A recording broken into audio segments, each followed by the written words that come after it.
हर साल दुनिया भर में कई टोर्नेडोज आते हैं और कई गांव और कई घरों को तबाह करके चले जाते हैं। कई लोगों की जानें जाती हैं और हजारों लोग जो हैं वो बेघर हो जाते हैं। ये टोर्नेडोज जहां से भी गुजरते हैं सब कुछ अपने साथ उड़ा के ले जाते हैं। आखिर ये टोर्नेडोज हैं क्या? साइंस में आज हम गुफ्तगू करेंगे टोर्नेडोज के बारे में।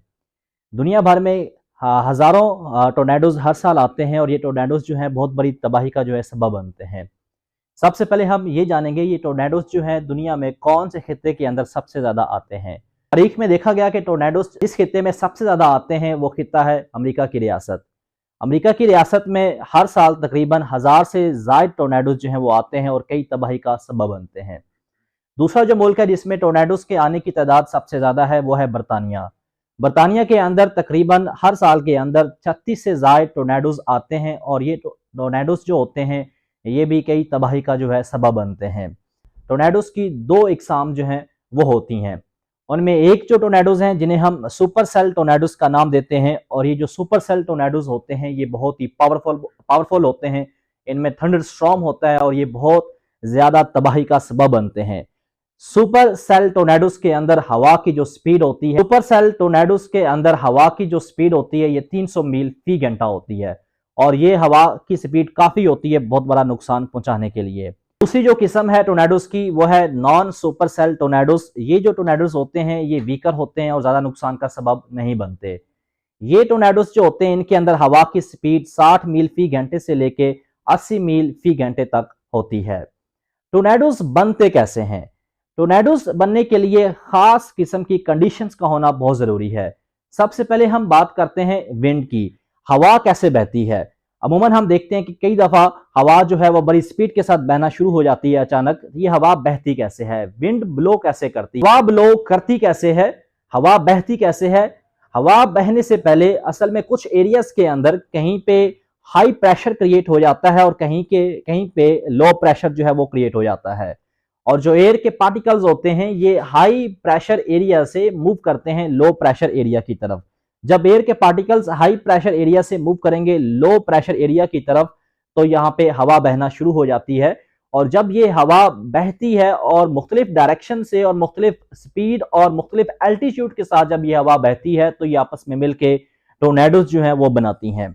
तो सबसे पहले हम बात करते हैं नॉन सुपर सेल टोर्नेडोज की। नॉन सुपर सेल जो टोर्नेडोज होते हैं इनकी फॉर्मेशन कैसे होती है? नॉन सुपर सेल जो टोर्नेडोज होते हैं ये जमीन की सतह के करीब किसी एक एरिया के अंदर हवा का प्रेशर ज्यादा हो जाता है, किसी दूसरे एरिया के अंदर हवा का प्रेशर कम हो जाता है। तो हवा जो है वो ज्यादा प्रेशर से कम प्रेशर की तरफ जब बहती है और हवा जब बहती है तो उसकी किसी पॉइंट पे डिफरेंट स्पीड के साथ जो हवा आती है और डिफरेंट डायरेक्शन से जो हवा आती है और एल्टीट्यूड भी डिफरेंट होता है तो ये हवाएं आपस में मिलके एक सर्कुलर लूप बनाती हैं और वो सर्कुलर लूप जो है वो सुपर सेल टोर्नेडोज का सबब बनता है। सुपर सेल टोर्नेडोज जो होते हैं ये ज्यादा नुकसानदेह नहीं होते। इसकी वजह यह है कि इनके अंदर हवा की जो स्पीड होती है वो कम होती है। ज्यादा से ज्यादा सुपर सेल टोर्नेडोज के अंदर हवा की जो स्पीड है वो 85 मील फी घंटा होती है। दूसरे जो टोर्नेडोज हैं जो सबसे ज्यादा खतरनाक होते हैं और कई जाने जो है वो निगल लेते हैं वो टोर्नेडोज हैं super cell tornadoes. Super cell tornadoes जो है इनकी फॉर्मेशन क्या होती है? सुपर सेल टोर्नेडोज बनते हैं कि अगर जमीन के करीब हाई प्रेशर और जमीन से किसी बुलंदी के ऊपर लो प्रेशर क्रिएट हो जाए तो हवा जो है वो हाई प्रेशर से लो प्रेशर की तरफ फ्लो होना शुरू हो जाती है। वर्टिकल अमूदी सिमत में जब हवा फ्लो करती है तो अगेन हवा जब डिफरेंट स्पीड और डिफरेंट डायरेक्शन डिफरेंट एल्टीट्यूड से आके आपस में मिलती है तो एक वर्टिकल लूप जो है वो क्रिएट करती है और एक अमूदी सर्कल फॉर्म में हवा जब जो है वो घूमती है और बहुत बड़ा टोर्नेडो जो है उसका बनने का सबब बनती है। सुपर सेल टोर्नेडोज और नॉन सुपर सेल टोर्नेडोज में एक बुनियादी जो फर्क है वो ये है, नॉन सुपर सेल टोर्नेडोज जो होते हैं वो जमीन का राब्ता करते हैं बादलों के साथ। जमीन से वो चीजों को उठा के आसमान की तरफ ले जाते हैं और जो सुपर सेल टोर्नेडोज होते हैं वो बादलों का राब्ता करते हैं जमीन के साथ। और सुपर सेल टोर्नेडोज ज्यादा खतरनाक इसलिए होते हैं कि जब हवा की स्पीड काफी ज्यादा होती है 300 मील फी घंटे की रफ्तार से जब हवा बहती है सुपर सेल टोर्नेडोज के अंदर तो ऊपर से जो बादल होते हैं वो थंडर स्टॉर्म के साथ नीचे आना शुरू हो जाते हैं और बेशुमार तबाही का जो है वो सबब बनते हैं। टोर्नेडोज की जो रीडिंग है, इनकी जो शिद्दत है, ये कैसे मालूम की जाती है? जिस तरह ज़लज़ले की शिद्दत मालूम की जाती है, और हमने पिछली वीडियो के अंदर भी आपको बताया भी था कि किस तरह ज़लज़ले की जो शिद्दत है वो मालूम की जाती है, और उसका लिंक हम इंशाल्लाह डिस्क्रिप्शन में आप दे देंगे। जिन लोगों ने वो वीडियो नहीं देखी तो वो वीडियो भी वो देख सकते हैं। टोर्नेडोज की जो शिद्दत है, इसको मालूम करने के लिए इनहांस फुजीता स्केल जो है उसकी मदद से टोर्नेडोज की जो शिद्दत है वो मालूम की जाती है। टोर्नेडोज की जो रीडिंग होती है ये एक स्केल में डिजाइन की जाती है जिसे हम EF स्केल का नाम देते हैं, और ये स्केल EF0 से लेके EF5 तक होता है।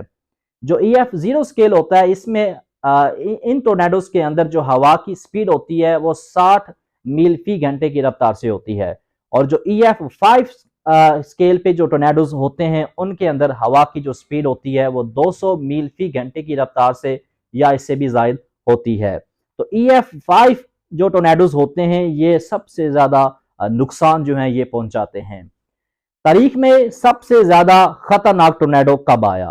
तारीख में सबसे ज्यादा खतरनाक टोर्नेडो 1991 के अंदर, 1991 के अंदर अमेरिका की एक रियासत जो है, अमेरिका की एक रियासत के अंदर आया, जिसके अंदर बहुत सारा जानी नुकसान हुआ, और जानी नुकसान के साथ साथ बहुत सारे लोग जो हैं वो बेघर हुए, और तकरीबन आदादोशुमार के मुताबिक इस टोर्नेडोज के अंदर उस रियासत को टोर्नेडो की वजह से तकरीबन $1 बिलियन का नुकसान हुआ।